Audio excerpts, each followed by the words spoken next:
সবাইকে স্বাগতম জানাচ্ছি অনলি এক্সেল টিউটোরিয়ালে। আমি তারেক আছি আপনাদের সাথে। আজকের এক্সেল টিউটোরিয়ালে আমরা বেশ কিছু কাজ জানবো, টুলস অ্যান্ড টেকনিকের কাজগুলো জানবো। আর এই টুলস অ্যান্ড টেকনিকের কাজগুলোই আমাদের কাজগুলোকে আরও প্রোডাক্টিভ করে গড়ে তুলবে। আজকে আমরা দুটি ফাংশনের কাজ শিখবো, লার্জ অ্যান্ড স্মল, যা সাধারণত ব্যবহৃত হয়ে থাকে বিভিন্ন ধরনের কাজে। আর এই দুটি ফাংশন ব্যবহার করে একজন শিক্ষক বের করে আনতে পারবে তার স্টুডেন্টের রেজাল্টের পারফরমেন্স, ঠিক তেমনই একজন সেলসম্যানও বের করে আনতে পারবে তার প্রোডাক্টের পারফরমেন্সের লিস্ট। তো চলুন আমরা দেখে নিই যে আজকের এই দুটো ফাংশন কীভাবে ব্যবহার করতে হবে। তো আমাদের এখানে অনলি এক্সেল টিউটোরিয়ালের বেশ কিছু প্রোডাক্টের লিস্ট এখানে দেওয়া আছে, কিবোর্ড থেকে এসএসডি পর্যন্ত। আর জানুয়ারি মাসের সেলস হয়েছে এই পরিমাণ টাকা। এখন আমাদের কাজ হচ্ছে যে এখান থেকে গুড এবং পোর এই দুটি পারফরমেন্স বের করা। তো প্রথমেই আমরা এখান থেকে ইকুয়াল সাইন ব্যবহার করছি। ইকুয়াল সাইন ব্যবহার করার পর আমরা এখান থেকে টাইপ করব ম্যাক্স।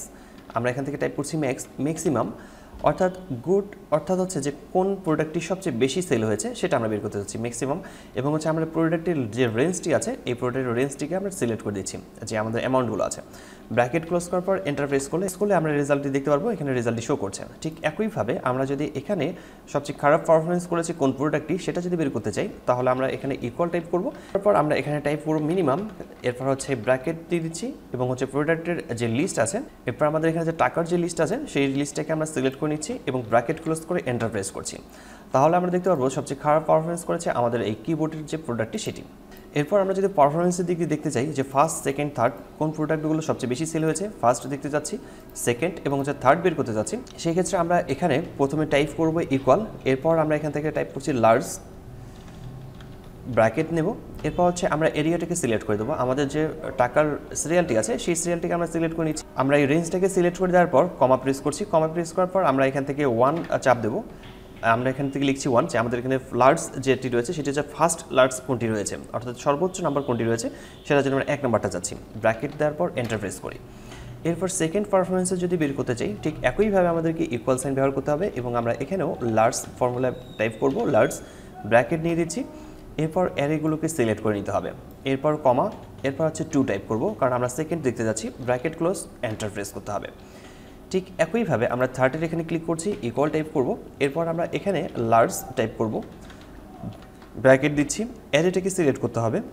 আমরা রেঞ্জটাকে সিলেক্ট করে নেওয়ার পর কমা দিয়ে দিচ্ছি, এরপর টাইপ করছি 3, ব্র্যাকেট ক্লোজ করার পর এন্টার প্রেস করলে ফলাফলটি এখানে শো করবে।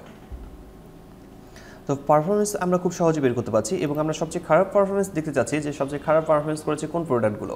আর সেটি বের করার জন্য আমরা প্রথমে এখানে টাইপ করব ইকুয়াল, এরপর আমরা টাইপ করছি স্মল, ব্র্যাকেট দিয়ে দিচ্ছি এবং অ্যারে সিলেক্ট করে নেব। আমরা এখান থেকে যে রেঞ্জটি রয়েছে সেই রেঞ্জটি সিলেক্ট করে দিচ্ছি, কমা, এরপর আমরা টাইপ করছি 1, ব্র্যাকেট ক্লোজ করার পর এন্টার প্রেস করব। ঠিক একইভাবে আমরা এখানেও ইকুয়াল টাইপ করছি এবং এখানেও আমরা টাইপ করছি স্মল, ব্র্যাকেট দেওয়ার পর আমরা এখান থেকে রেঞ্জটাকে সিলেক্ট করে দিচ্ছি, কমা, এরপর আমরা টাইপ করছি 2, ব্র্যাকেট ক্লোজ করার পর এন্টার প্রেস করব। এরপর আমরা থার্ড এখানে ইকুয়াল টাইপ করার পর আমরা এখানেও স্মল টাইপ করছি, স্মল টাইপ করার পর ব্র্যাকেট এবং আমাদের এখান থেকে রেঞ্জটাকে সিলেক্ট করে দিতে হবে, কমা, তারপর 3 টাইপ করে ব্র্যাকেট ক্লোজ করে এন্টার প্রেস করব।